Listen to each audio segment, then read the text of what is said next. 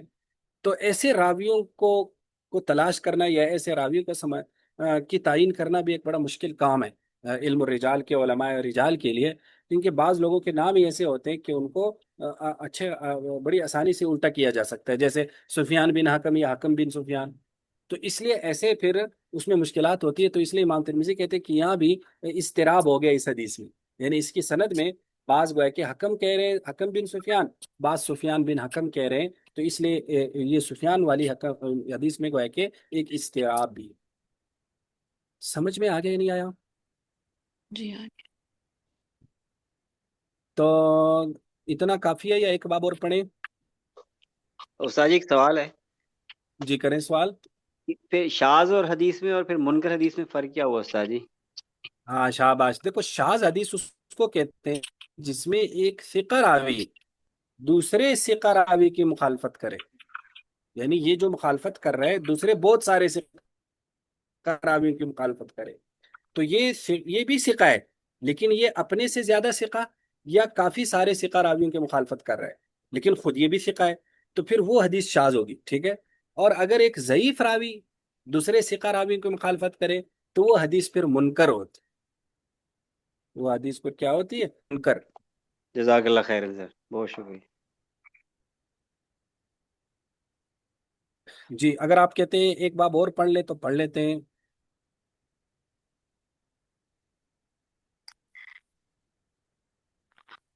پڑھ لیں جی۔ شابش پڑھو۔ باب في إسباغ الوضوء. وبه قال حدثنا علي بن حجر قال حدثنا إسماعيل بن جعفر عن العلاء بن عبد الرحمن عن أبيه عن أبي هريرة رضي الله عنه أن رسول الله صلى الله عليه وسلم قال ألا أدلكم على ما يمحو الله به الخطايا ويرفع به الدرجات؟ قالوا بلى يا رسول الله صلى الله عليه وسلم قال إسباغ الوضوء على المكاره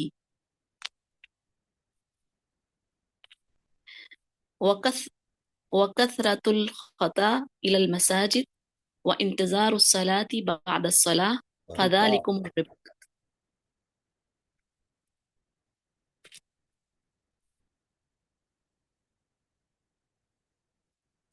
جی آگے بھی پڑھیں۔ وقال حدثنا قتيبة قال حدثنا عبد العزيز بن محمد عن العلاء نحوه وقال قتيبة في حديثه فذلكم الرباط فذلكم الرباط فذلكم الرباط ثلاثا۔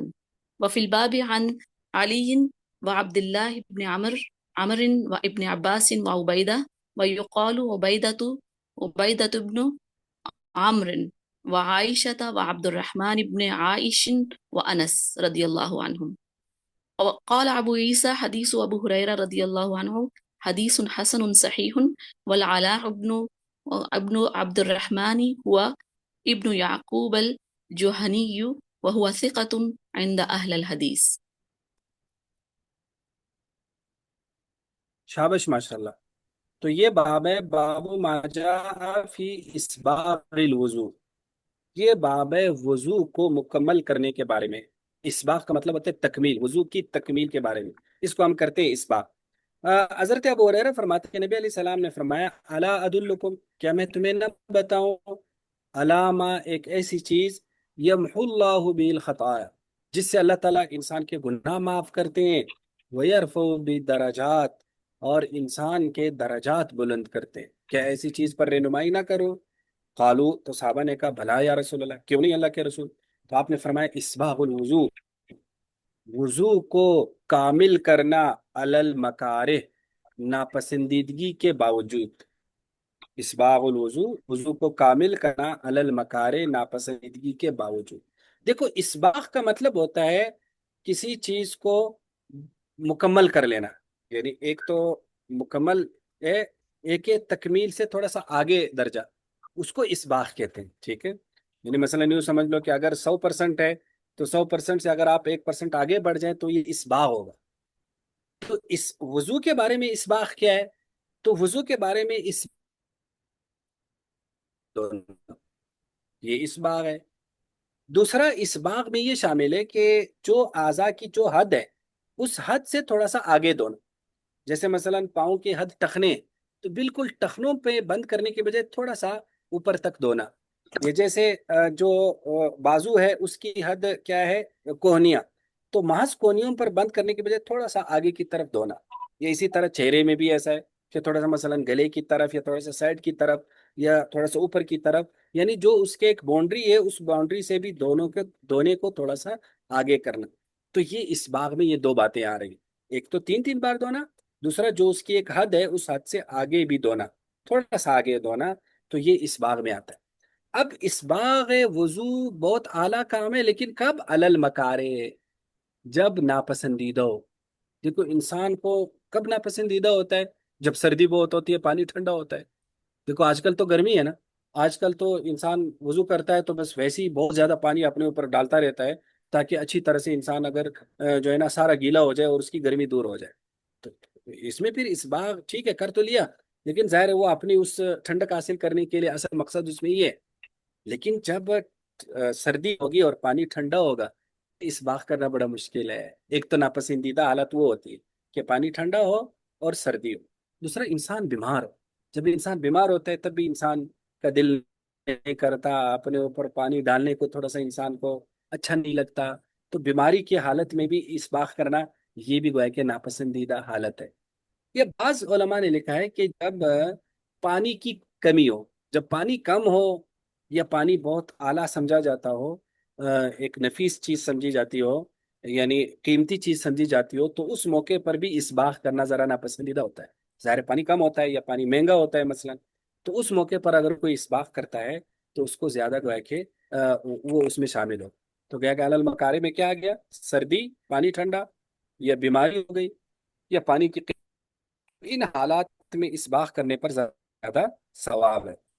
دوسرا کام بتایا وکثرۃ الخطا، زیادہ قدم لینا، الی المساجد، مساجد کی طرف، مساجد کی طرف زیادہ قدم لینا۔ دیکھو مساجد کی طرف زیادہ قدم کون لے گا؟ دو طرح سے لوگ لیں گے، ایک وہ جس کا گھر مسجد سے دور ہو تو اس کے قدم زیادہ لگیں گے، تو گویا کہ جن لوگوں کا گھر مسجد سے دور ہے پھر بھی جماعت کے لیے جاتے ہیں وہ اس میں شامل ہے۔ یا زیادہ قدم اس کے بھی لگیں گے جو ہر نماز کے لیے جاتا ہے۔ دیکھو ایک آدمی صرف 2 نمازوں میں جاتا ہے، دوسرا 3، دوسرا 4، اور ایک آدمی 5 نمازوں میں آتا جاتا ہے، تو اس کی تو یہ دونوں گویا کہ اس میں شامل ہیں کہ جو آدمی ہر نماز کے لیے جاتا ہے، یہ نہیں کہ ایک جماعت کے لیے چلا گیا پھر 2 چھوڑ دی۔ دوسرا یہ جس کا گھر مسجد سے دور ہے پھر بھی وہ جاتا ہے، تو وہ بھی اس میں شامل ہے کہ اس کے گناہ معاف ہوتے ہیں اور اس کے درجات بلند ہوتے ہیں۔ تیسرا فرمایا